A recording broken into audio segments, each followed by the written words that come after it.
Hey Trinidad and Tobago, a very good Easter Saturday to you all, coming from Safraz Ali from Aranguez. You know, I listened to Coleman Booth over the last week, and I am so amazed of what he thinks about the population of Trinidad and Tobago in his arrogance. You know, let's analyze the past week and a half. So the government was forced to capitulate on their stance on the property tax because of the power of the people, and we all came together in unison, PNM, UNC, everybody, Indian, African, everybody, to show our disgust and for that oppressive property tax. Alright, so in Parliament now, they brought a new bill, a new property tax bill, to change the percentage from 3% property tax to 2%. But we already established that doesn't make sense because there is a fault in how they value your property. So they will come to a higher value than normal, than what it's really supposed to be.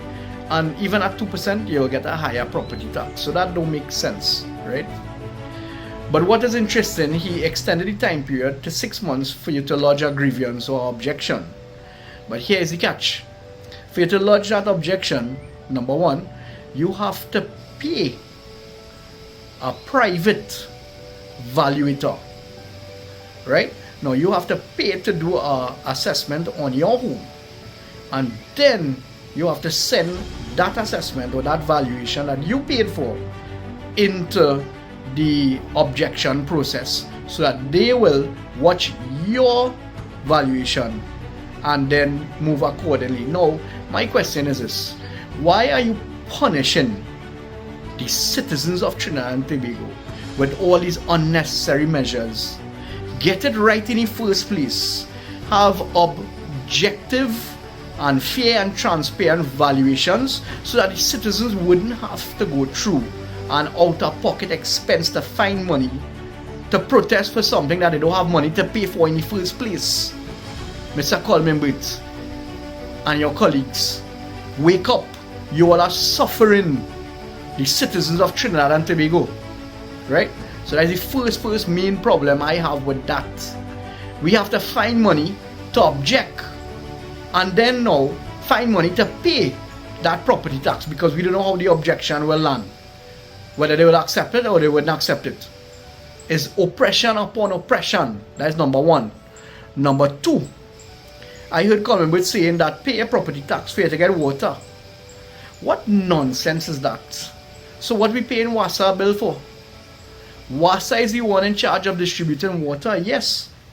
So WASA is the primary responsibility for us to get water. How about you, Mr. Coleman Booth, and your colleagues fixing the problems in WASA so that the entire country can enjoy a 24/7 water supply?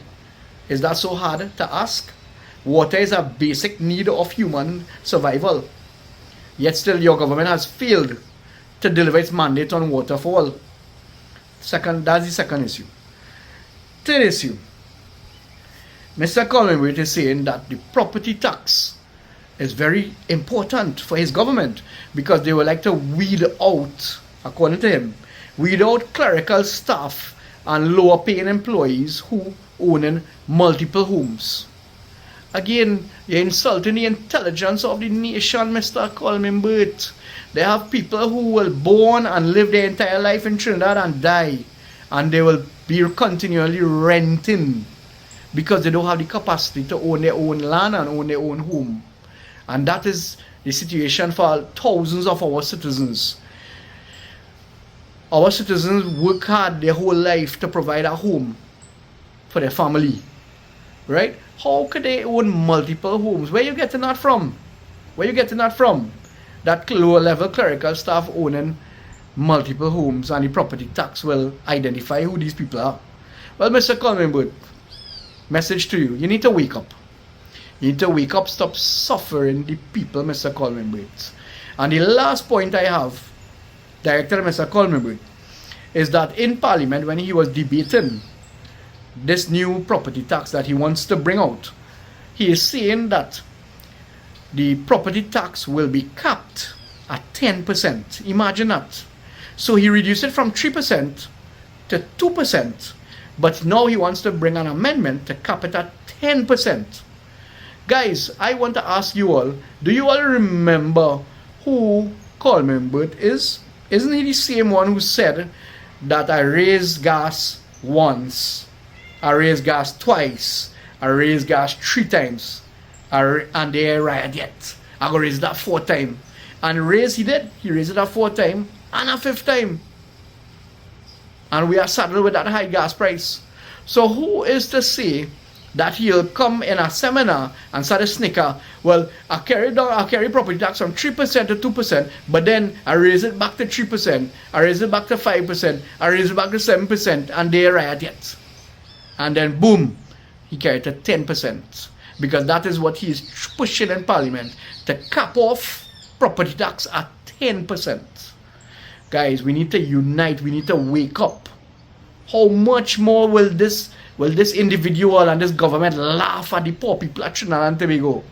How much more will they be pushing for the rich to get richer? Please, let's unite. The power is in our unity, and the power is in our fingers.